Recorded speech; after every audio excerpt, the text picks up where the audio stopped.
Hello, everybody, and welcome to Economics with the Honorable David M. Walker. I'm Nick Palavita. I'll be your host for today's program. And we have a very exciting topic we're going to discuss today, which is something that affects everybody. If you haven't seen this article, you should. It's America's broken healthcare system, diagnosis and prescription. So with that, we're bringing some of our panelists that will be on today. The president of the Pod TV Network, Kim Calhoun. Kim, welcome to the show. We're going to have a great show today dealing with healthcare cost. With that, we also have Lee Newton Rhodes, who's a CPA who should be also interested in healthcare cost. And not the Honorable David M. Walker, the former Comptroller General of the United States. David. Cost in general, since it's out of control in America. And then our special guest today, Dr. John Abramson, who actually wrote the article on this. Hello. Imprints, America's Broken Healthcare Diagnosis and Prescription. I fell out of my chair when I read that article because I don't know about you, I don't know about the people listening, but I don't like spending $2.3 trillion more in healthcare costs than we should. And when we go to other countries, they control their healthcare and we don't. It's like the United States is a bunch of drunken sailors. So could you share a little bit, John, about this article? Sure.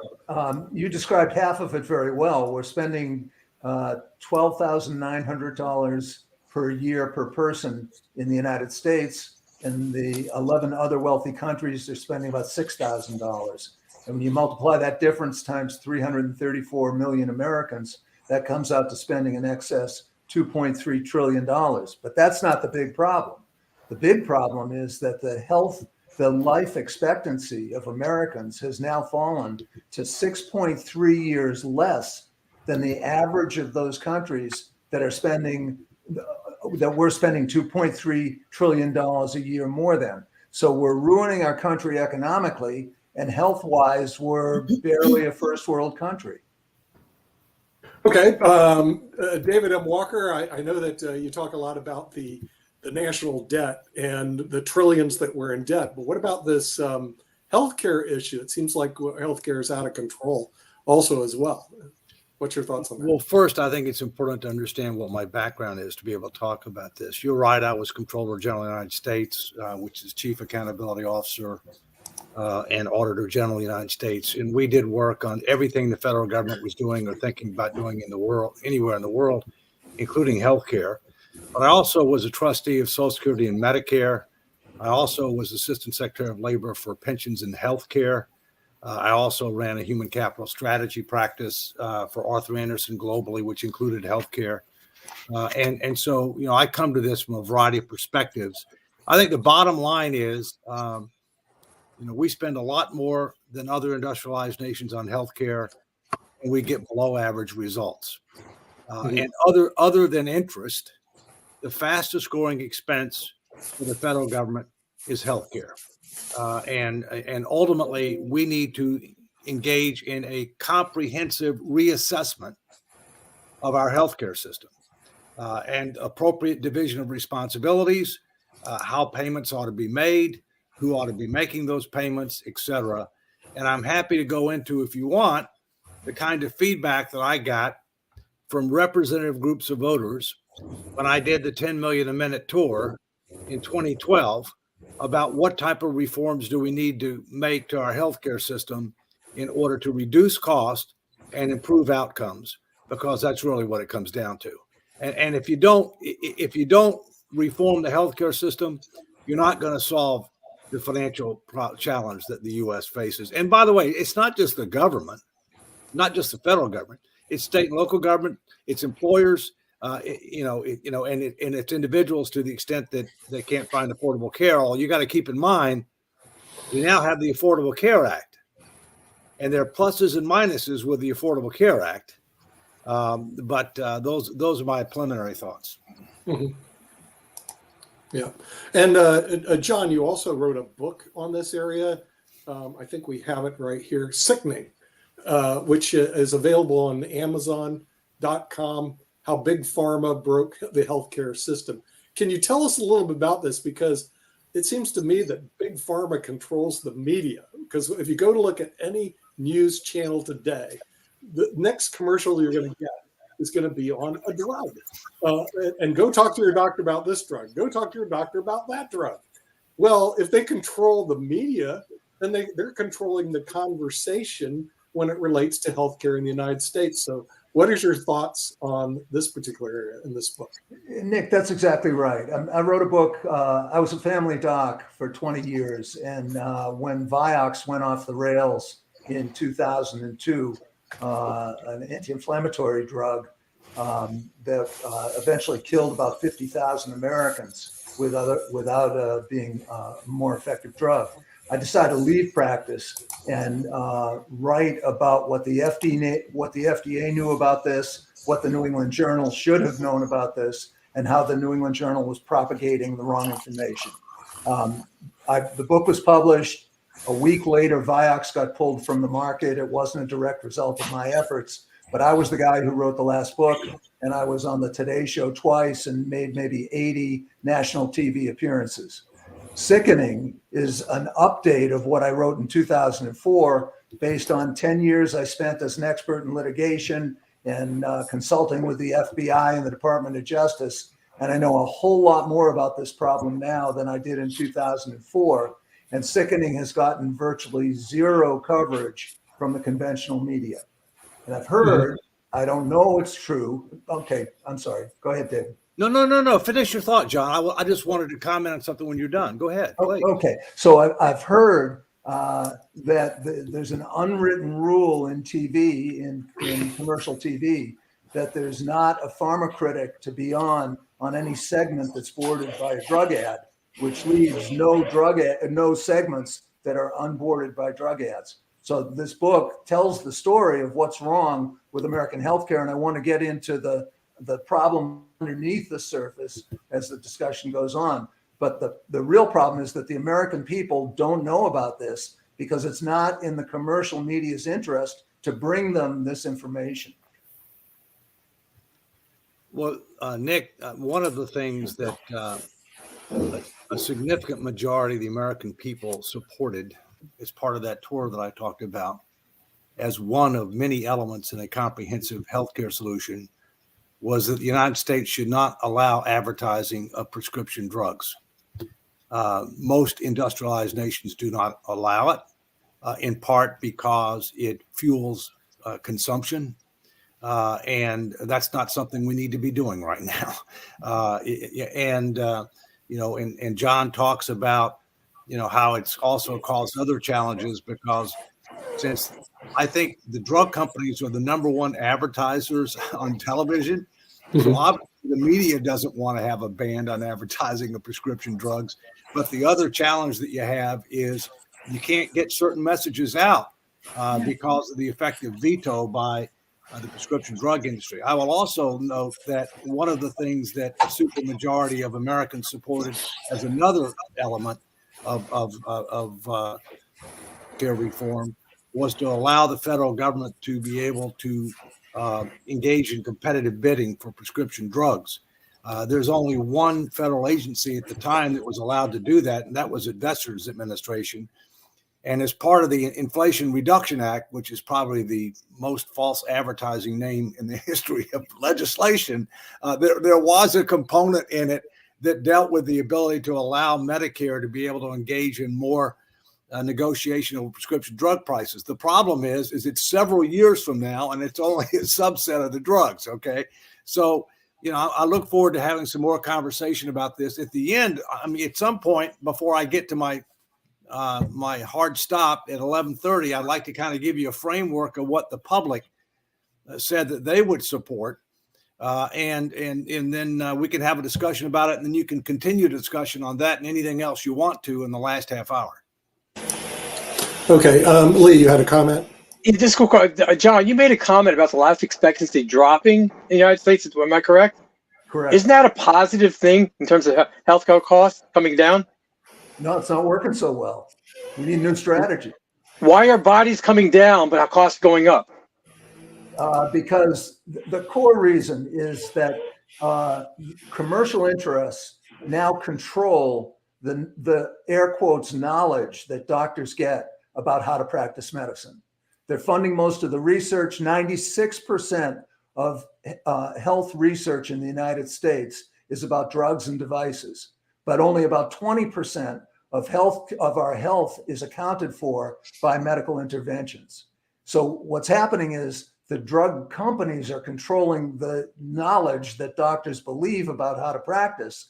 And what that's doing is sucking all the money away from the kinds of social, to improving the kinds of social determinants of health that control 80% of our health. But the docs who are really trying to do a good job, most of them, 99% are victims of this system. They're convinced that doing more tests and prescribing more expensive drugs is the way to get people good health. Our ratio of spending on medical care and social services is reversed from the other OECD countries. And that's the problem. But there's no commercial advantage to addressing American healthcare from that perspective. It's just shut out of the discussion. Same thing with preventative care. I think, John, you would also agree that COVID had something to do with it, at least on a short-term basis, right? Well, David, COVID was really a stress test because the other countries had COVID too. We were 3.4 years behind them in 2019, and we went down to 6.3 years behind them after COVID. So the COVID just exposed the weakness in our healthcare system. We didn't do as good a job. Right. I understand. Right. What I would respectfully suggest, Nick, is let me kind of cover at a high level the kind of reforms that a representative group of voters in swing states agreed that we ought to seriously consider. Okay. The first is very fundamental. We've never really had a conversation on how much universal health care should be provided in the United States.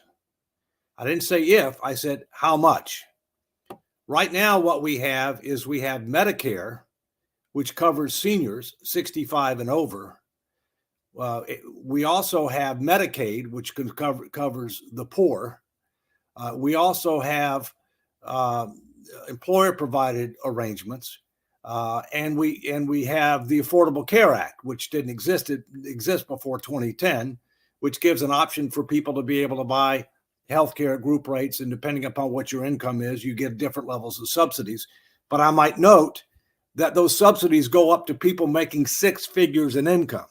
So another typical example of the federal government promising too much and subsidizing too many. So here's the first basic question was, how much universal care should the government provide so that no matter what your age is, no matter where you live, no matter what your income is that you have certain basic coverage you can count on, and we can separate that from the financing.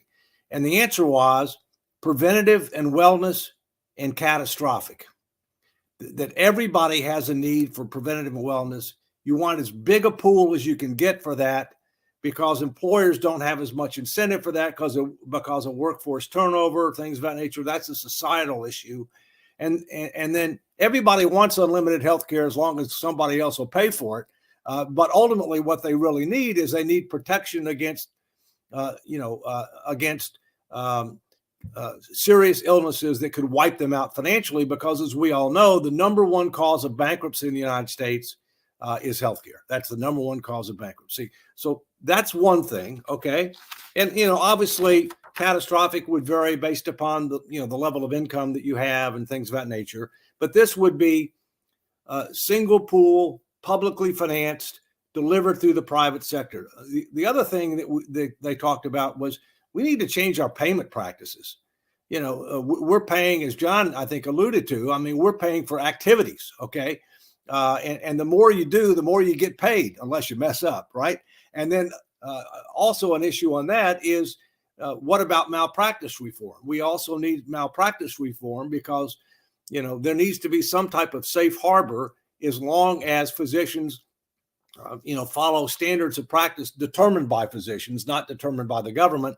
Because in many cases you find, and I'd be interested in John's thoughts on this when I get done with this, in many cases you find physicians are doing things, they're doing more, prescribing more, because that's kind of standard practice, and they also get paid more for that. And if they don't mess up, they've got less of a likelihood of getting sued because of an omission, if you will.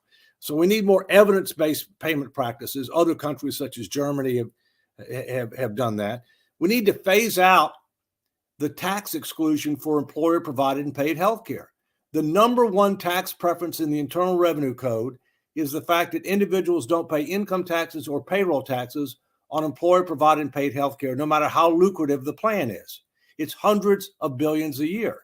And that desensitizes individuals from their true level of compensation, the true cost of health care. We also need more transparency as to cost and quality with regard to health care, because people are not in a position to make an informed decision. I mentioned about medical malpractice laws. The other thing is you can't write a blank check for health care. Not even socialized countries write a blank check for health care. It'll bankrupt you.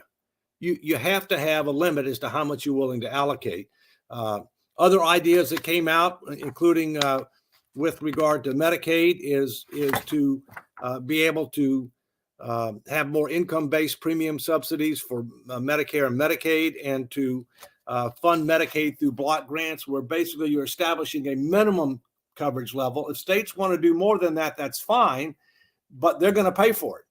And that the federal government's going to pay a certain amount per person, similar to what Germany does. They get paid a certain amount per person, and then which provides more of an incentive for them to be able to manage the cost. And as I said before, we've got to do more to enhance steps with regard to quality, and part of this is visibility. Last thing I'll say is I've always preached that you got to have three things for any system to be successful and sustainable over time.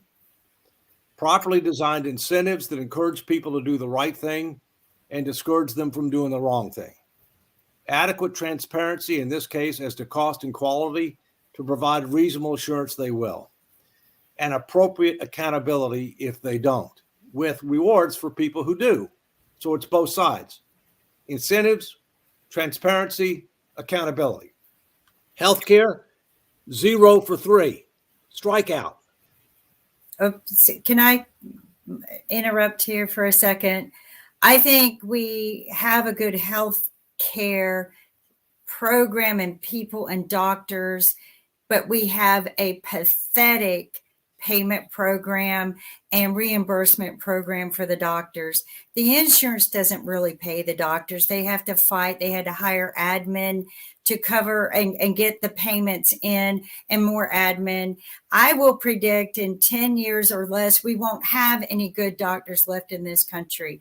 And you want to know why it costs so much? Because the insurance companies are not paying them, and they have to increase their rates to get something or some kind of compensation. Malpractice, David, I agree with you on a lot of that. But the reason why they're not getting to be able to practice the way they want to is their hands are tied by insurance. Insurance dictates what they can and cannot do for people based on what they will or will not pay, or what you're eligible for. Or you might have to wait 3 to 6 months, and then it's too late because you had to wait for eligibility. I'm on a new program. I wish I had read it a little bit better because I had to switch programs. And, I have to go through a virtual doctor first, who then will get me into a PCP doctor, who will then say, I refer this, but now the insurance says, well, he refers it, but we want this doctor to refer it, and we want the virtual doctor to reevaluate it. And so by the time you get your medical care or anything done, you're probably dead. So what I'm going to say is, our problem isn't the health care. Our problem is the insurance. If we got rid of the insurance and paid into the system through our payroll, like you were saying, like a universal program, because we pay for Medicare and Medicaid anyway, up the ante on it because it's not going to be there anymore anyway, you would be able to make enough money if you're not paying insurance companies who pocket majority of the money, pay a lot of people who don't need to be paid for something that is not taking care of our health. Then you would be able to put that money towards more doctors.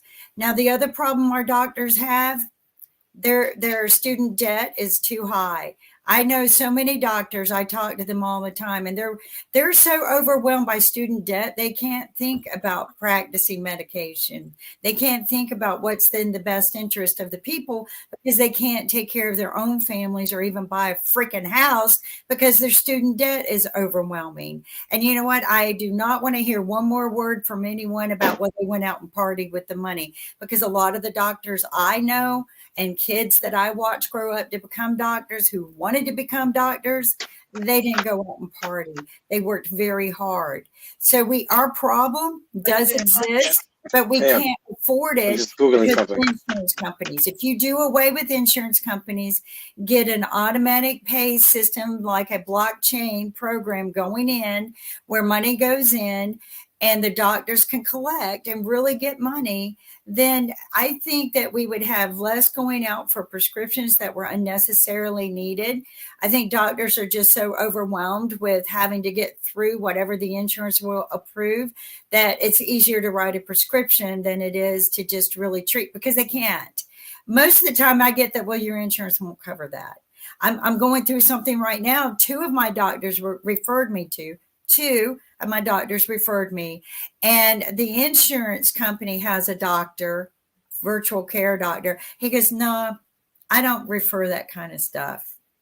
Two of my medical doctors who have treated me for 30 plus years, who know me inside and out, their hands are being tied by insurance companies. So our medical industry is in a very bad mess, not because of prescriptions or anything else other than insurance companies have taken all of the money and they deny all of the treatments and hold the doctor's hands.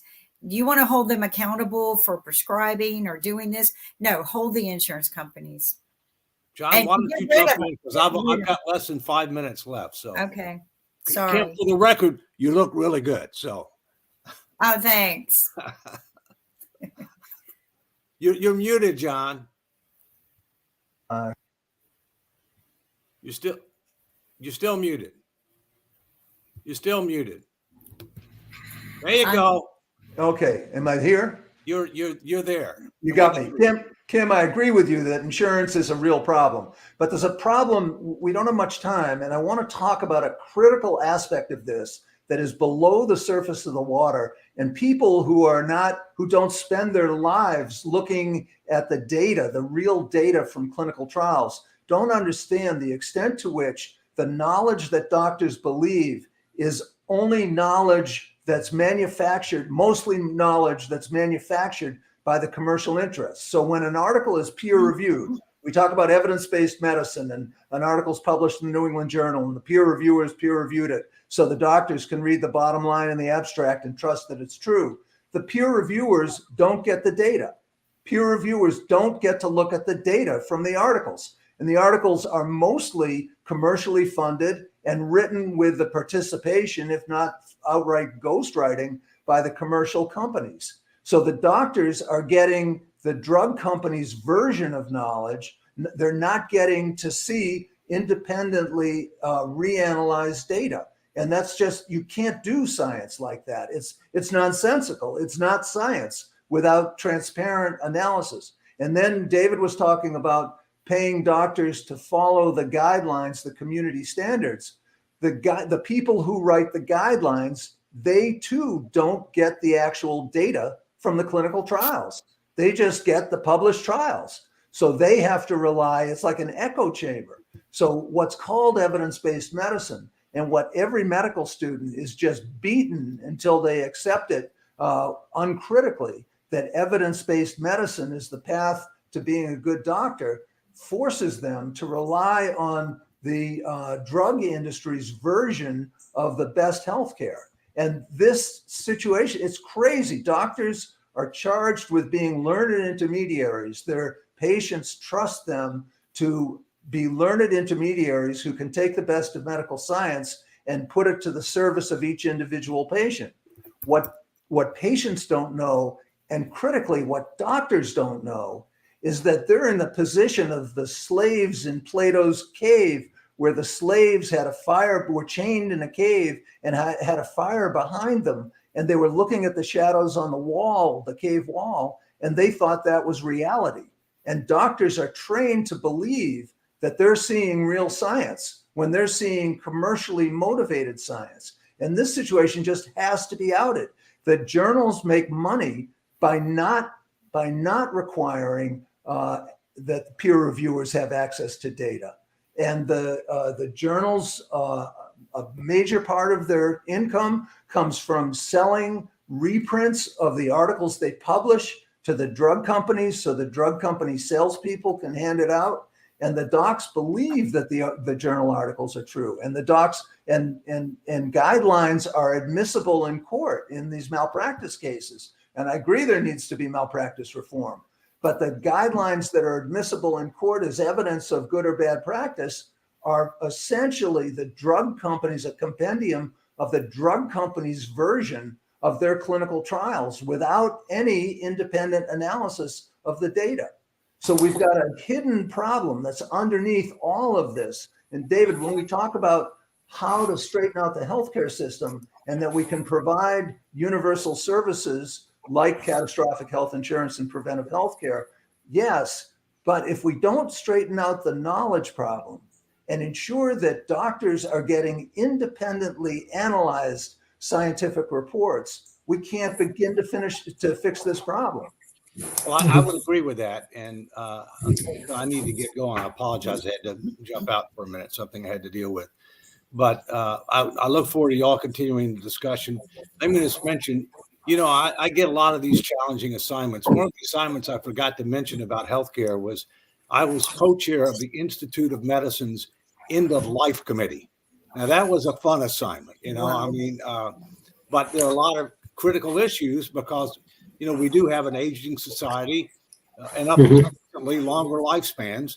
And obviously people who are older tend to have more underlying health issues, more chronic health issues, if you will. So we have a disproportionate amount of costs happening there. And part of the issue is, what do we do about that? You obviously want to help people to the extent that you can meaningfully improve or extend life. But there are also circumstances where things are done that don't meet that criteria. And so, I agree the need for more independent standard setting, more data-driven decision-making, if you will, in the whole system. And thanks a lot for everybody. I got to get on the road now. Thanks, David. All right. See you next Take care, Dave. See you Thank soon. you. Thank you. I'm just wondering if there's any hearings in Congress right now on our healthcare system that is broken. There are. But the problem is everybody's so tied up with all the other nonsensical propaganda of, whatever else they can pull up so they can slip all the other BS under the rug without us seeing it. But I agree with everything that we're talking about here, but and David hits the nail on the head. But right now, our situation is we are not going to have any more doctors left in this country because it's not worth it. It's not worth to go to college for, and the amount of money and the stress that they're put under. They're not allowed to practice the way they want to because insurance dictates it, and they're not allowed to do their own, treatments. And a lot of them wouldn't even need a lot of clinical trials if they could just get out there and practice their own medicine. So, I think that we're barking up a lot of the wrong trees. We need to make it more affordable for them to go to school. We bring students over here from other countries. They get free education. They don't pay to live here. And then they go back to their other country and they get to treat for free, or they get to live here and not have student debt and work as a doctor here, making, 4 times the amount of money that our doctors are making because they don't have a student debt to pay back. So I think we need to revamp our whole system. We need to make it affordable for doctors to go to school. We need to make it affordable for us to have healthcare. And I think the universal system is the best. And we need to get rid of the insurance companies. They don't, who needs to get sued for malpractice? The insurance companies. Because they tell our doctors how It's we get it's treated it's and what 25%, approximately that's when 25%. we get sued. 25% of the cost approximately is insurance company cost. But the media also has a Yeah. direct conflict of interest. In the area that I work in, we're supposed to disclose material conflict of interest. Okay. Well, I've never seen any of our news shows disclose we have material conflict of interest with the pharmaceutical companies. Well, we And don't. hence programming related to pharmaceutical industry and their malbehavior will not be shown. There's no disclosures at all. If it was Well, a that's the security, reason why you'd we have had to all those disclose your doctors. conflict of interest, and they Right. have a big one. So now you have the general public, which is everybody out listening, that are totally unaware of the problems that exist and will always be unaware of the problems exist because media will not deliver the problems to you. Exactly. They're paid off. They're basically have a conflict of interest. And then you go to Congress. And I did a little work in Congress, John. I went up to the United States Senate. Okay. I was part of NAFA PAC. Okay. IPAC, which is the 12th largest PAC in the country. So I was a member of the insurance company PACChem. All right. And I quit. I wasn't doing it anymore because here's what we did, John. We wrote checks to senators. We wrote checks to congressmen for access, and we got access. And as NAFA PAC, we wrote some big checks, like $600,000 to one senator to come to our meeting and deliver a short speech. And part of it was to influence the senators and congressmen to not vote on certain issues from the insurance industry standpoint. John, it's amazing how little people will, and how big, depending on what senator you are and congressman you are, will sell their souls for money. Okay. In other words, like, and after a while, frankly, I just get tired of meeting every month and we go over the people in Congress and who we're going to write checks to, who's going to be in favor of us. They're going to get checks. The ones that aren't going to get checks. I mean, that's going on all day. We were the 12th largest PAC, but we weren't the largest PAC. There were PACs ahead of us that were writing big checks. So guess who's paid off? Your congressmen are. And I've invited people, if you ever want to, go meet Senator. That's the reason you'll see my picture with Senator Tillis, my picture with Senator Burr, my pictures with all the congressmen. It was all bought and paid for by NAFA PAC. We're not the only ones doing it. Everybody, I just said, everybody's doing it. And your congressman is paid off by the pharmaceutical. John, did I hear you correctly that the data itself is not published and not peer reviewed? It's kept private? That's correct. That's correct. And when I lecture to doctors and ask the room, how many people here know that peer reviewers don't have access to the data, so they can't reanalyze the data. They just have to take what is submitted in the manuscript that's going to be published or submitted for publication. About 2 out of 100 people know that. And it's been impolite to even say that in public. The little vignette that I presented in the beginning of the Imprimis article, where I was a patient, I was in the ICU about 6 months ago, and a doc came in to try and get me on more cholesterol lowering drugs. And I just had a really complicated ablation procedure with one person going on the inside of my heart and one person going through my chest wall. And it was like a nightmare. And I was just coming out of that. I was like 36 hours out of that. This doc comes in to try to convince me to lower my cholesterol. And I can see the monitor out of the corner of my eye, so I can see whether I'm having any recurrence of ventricular tachycardia. And I say he's trying to convince me to take more drugs. And I'm saying, do you know that the articles that you're basing your argument on have not been independently vetted, that the peer reviewers don't get to see the data? And he said, yes, I do. And I said, I just let it out and said, how can you possibly see patients and present yourself as a learned intermediary when you know that you do not have access to independently vetted data? And he just shrugged his shoulders, and that was the end of the conversation. And that's in the Imprimis article. Folks, read that. You can get it online. But it's just shocking. And doctors don't understand that. It's impolite to say that in an academic setting. I'm sorry, they don't understand, or they just don't care? They're not stupid. They're not stupid, but they're in a social milieu where that's not possible. Just the way you're saying, did I hear you right? Right. The docs don't have a place in their brain to think about the peer-reviewed data not having access to, not being independently analyzed. They just can't see it. It's a sociological problem. It's this paradigm issue about where knowledge comes from. And the bottom line of the abstract, the conclusion of the abstract, that's evidence-based medicine.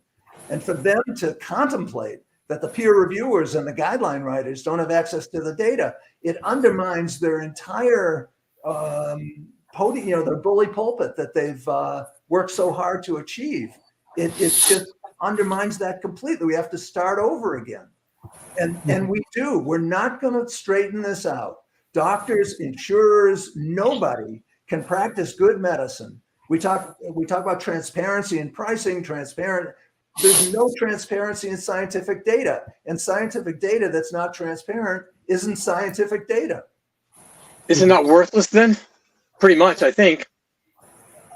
Sometimes they find some things that are inconsistent or something, and people have opinions about what conclusions you can draw from the non-transparent data. But yes, it's worthless. There shouldn't be medical journals. There's a market failure. And I really want to pick you conservative folks, experienced economic expert minds about this.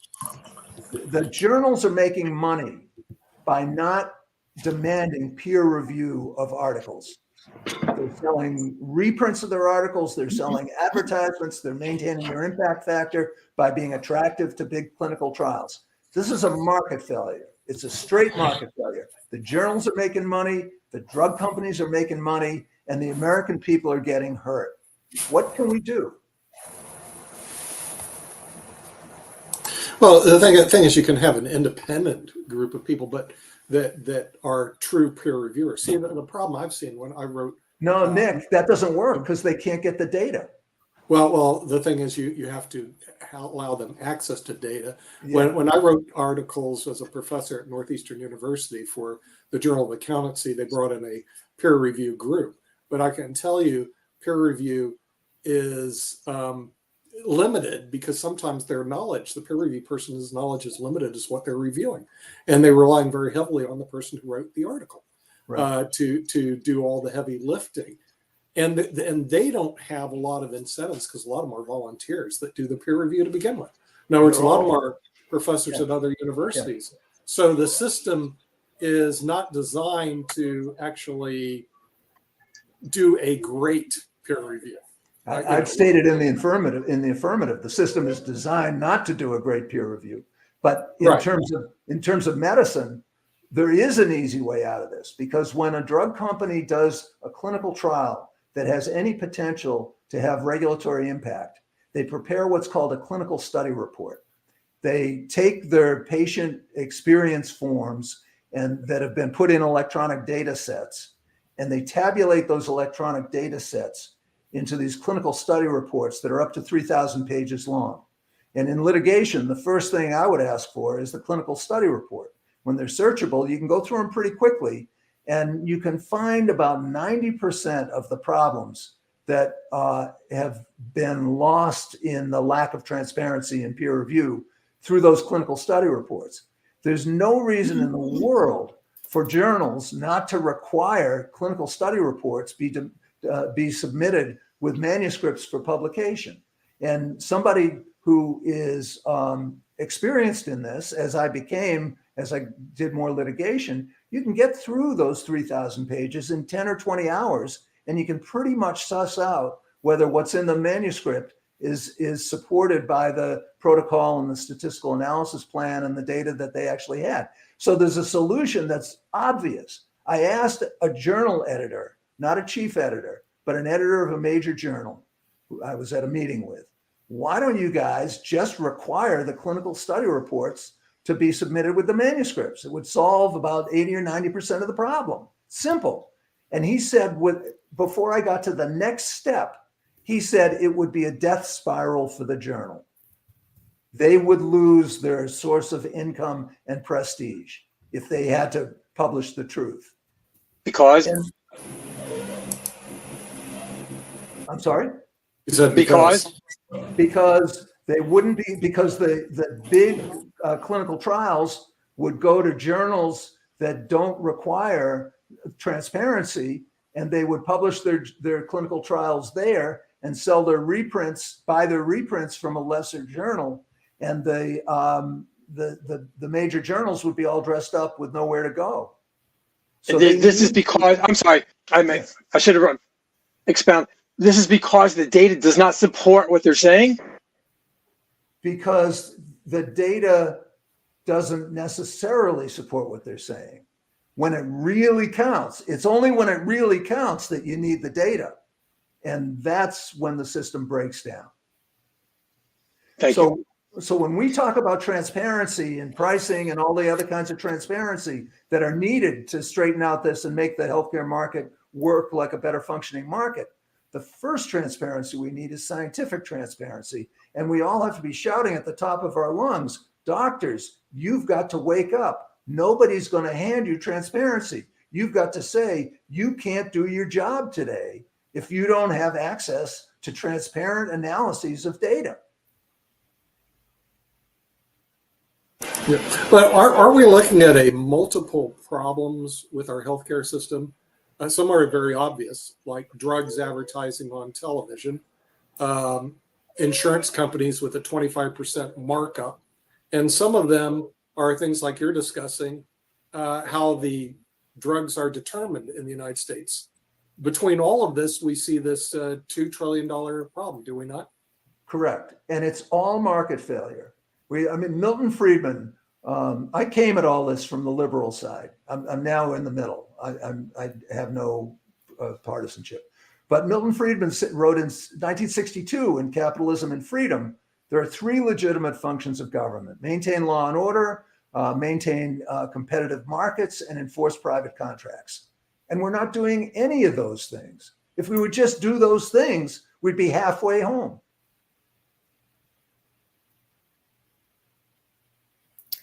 Yeah, I mean, there's some transparency that's always lacked in the research field. You know, Nick and I, we kind of saw this also in the financial industry where they have the Green Book. Remember the Green Book? So I think that there is a lack of transparency, which maybe we should demand that, you know, all of this information be provided more openly.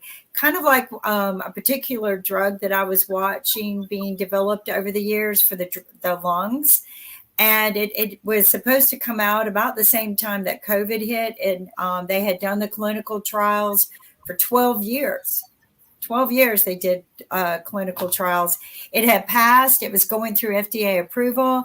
And then COVID hit, and it would heal lungs from all kinds of damages. All of a sudden, all the information about it disappeared. We paid for it. Our tax dollars paid for all the research, and it disappeared when COVID came out. Like, oh, and now I'm waiting for it to come out now that we have all these damaged lungs under somebody owns it now. But I actually was smart enough. I'll probably get shot tomorrow. I didn't just save the places on the internet. I actually took photos and pictures of the documents, downloaded what I thought to download. I didn't download everything because you just think it's always going to be there. But you're right. There's a lack of transparency. There is, we need to know a lot. We pay for a lot. Our tax dollars actually pay for a lot of this. And everything should be an open book. Just like, anything in politics should be an open book, but it's not. And the people who control those purse strings, the people who control this, they own the purse strings to the pharmaceutical companies, to the insurance companies, because they want to control everything, because they want to keep the money in their world. So, I think if you follow, this is something somebody called me the other day and said, Kim, you wrote a book on this. If you want to know where anything is happening, where any criminal act is happening, injustice, follow the money. Mm-hmm. Just trace the money. And I will guarantee you all of the problems that you're dealt with is coming from the pharmaceutical and the insurance industry, because that's where all the money is going. And I don't think it's the doctors. I really don't. I don't think it's the doctors' fault. None of this is. You know what the doctors want? They want to be able to practice medicine, do a little bit of research, write some papers, and afford their home and cars. That's it. Really, that's it. All of this mess is not caused by doctors. It's caused by the wealthy, rich people who sell insurance. And yeah, Nick, you too. Kim, I want was the health insurance. I want to take exception. No, you don't. I'm joking. I'm joking. But I'm just saying that this is not a problem caused by the doctors. The doctors, if you sit down and have a one-on-one conversation with them like I do, you will learn that they're ready to throw in the towel. They're ready to quit. They're ready to quit. They're done. And the only place we're going to get medicine and medical care is in another country. So none of this research is going to matter anyway, because we're going to have to go to India or China where they can afford to be doctors because they got the education for free in our country. Yeah, so I want to take that's going to matter in the end of all of this, because in 8 years, because my doctors at Duke, they're dropping off like flies. You can't even get an appointment unless it's 6 months out now. Your all appointments, even for regular routine care, has to be scheduled out in 6 months. And if you have to change it, not going to happen. There's not enough doctors. There's a ton of admin, a ton of pencil pushers, a ton of bill collectors. Kim, you can change them in terms of the hours. It just sometimes take months, because I know that I had to reschedule my eye appointment. I think it's actually due for May, and it was just a regular eye appointment, but it was originally scheduled, I think, for February or something along those lines. So yeah, you can change the appointment. It's just that the time frame is vastly different. And yeah, but most eye care is not controlled by insurance companies.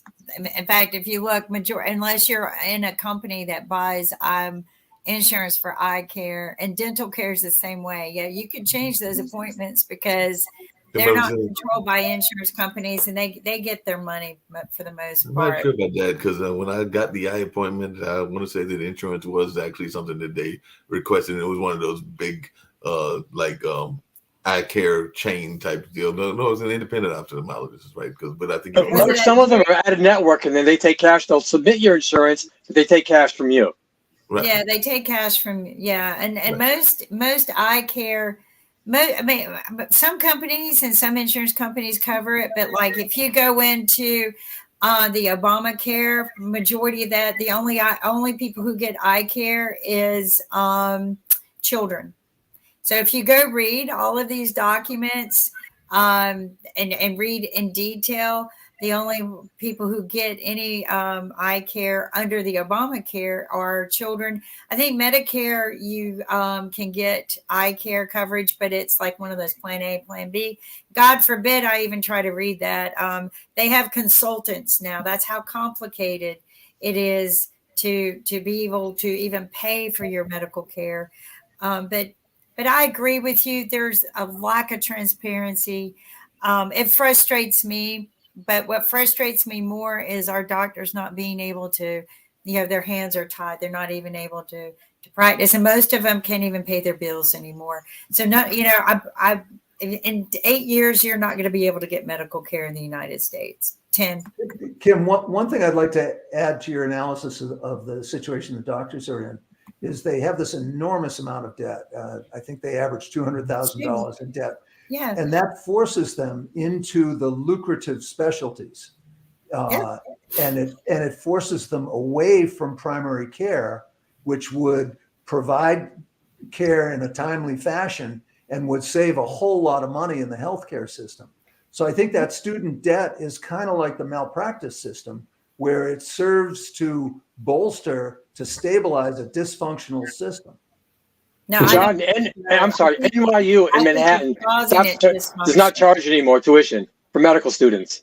I don't know if there are other colleges that do that also. Do they have to stay in New York State? They don't charge. Do they have to stay in New York State and practice a certain number? I don't know the details. In South Carolina, they do. So if you get your education for free in South Carolina, you're required to stay in South Carolina. So a lot of the states that do give the free education through the state schools, not the private. Now, the specialty doctors, I will tell you this, a lot of the doctors that I know that have been dropping out of the big practices are going to open up their private practices where they do not take insurance. And there's a program up the road from me where the doctors got together and you just pay them, a monthly fee, and they take care of majority of, that way you're just on a payment plan for, preventive cares and things like that. But a lot of the doctors are saying, I can't afford to even be in a big system. Not that, but Kim, a lot of them are also paying for their mental health as well, because even before the pandemic, I was reading that was saying that physicians were at twice the risk of burnout compared to the general population. About 40% of those surveyed reported depression and suicidal ideation, meaning that they were definitely a young woman recently that I've known for a very long time that became a doctor, and she's struggling. Mm-hmm. She spent all of these years becoming a doctor, and she can barely keep her head above water raising her family. It should not be that way. I don't think that they should be so overly graciously paid above and beyond everyone else. But they shouldn't be, so in debt they can't afford their mortgage, their kids, and to go on vacation. I mean, they need to be able to do and they can't. And Mark, you're right. You want to know why? Because when I talked to them, none of them understood the student loan they got. So they were making minimum payments. They're not financially literate. They're medically literate. And I don't want them to be financially literate. I want them to be medically more literate. They're making minimum payments thinking, it's going to be paid off in 10 years, and they owe more. Like the one person I talked to, she said, I paid and paid and paid for 5 years, and I said, now I have 285. Why? Yeah, but other schools, I know they're teaching them. But other schools, the government indentured slaved you. No, but that's one of the things I was curious about. And maybe I guess John has some thoughts on everything. That's what needs to happen first. Yeah. Nick, No, line up your class action lawsuits.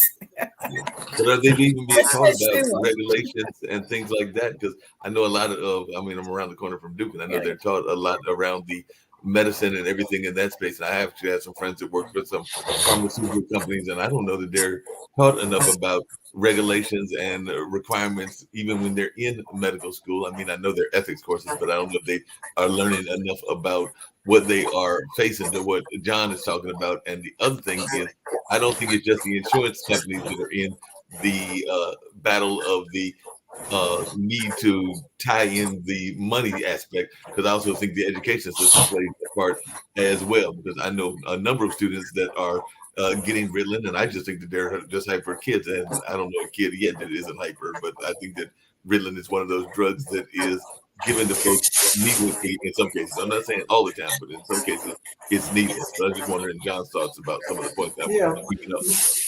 Mark, what you're saying is absolutely right. The medical curriculum doesn't include, in fact, it miseducates students about the nature of scientific data and transparency and guidelines. This is mistaught, and I've been on the faculty for 25 years, and I've watched generations of medical students get mistaught about where the information comes from that they rely on to make treatment decisions that are really important for their patients.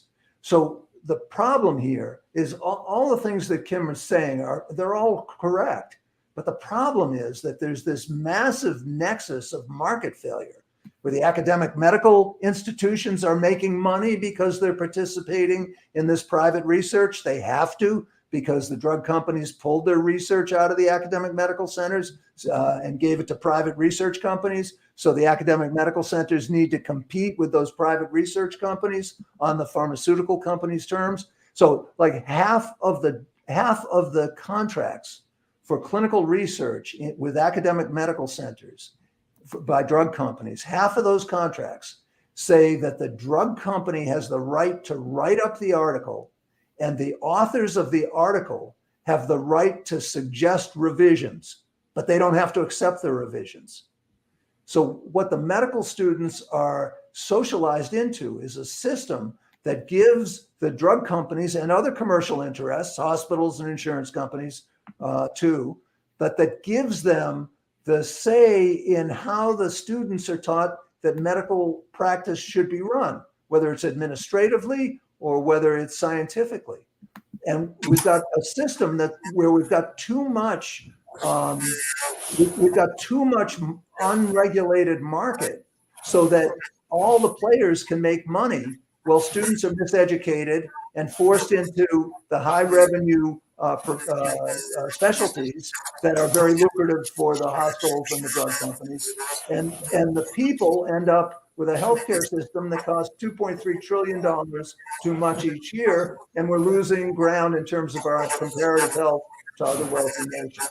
It's a failure, and we've got to get together. The conservatives and the progressives have got to get together and figure out how to solve this problem. And with that, we're at the hour, so we don't want to thank our special guest, Dr. John Abramson, and his great book, Sickening, which is a book that everybody should get. It's available on Amazon.com. And we'll see you next week on Economics with the Honorable David M. Walker. Until then, stay healthy. John, it was a pleasure meeting you. All right. Walking, take care. Bye-bye. Bye-bye.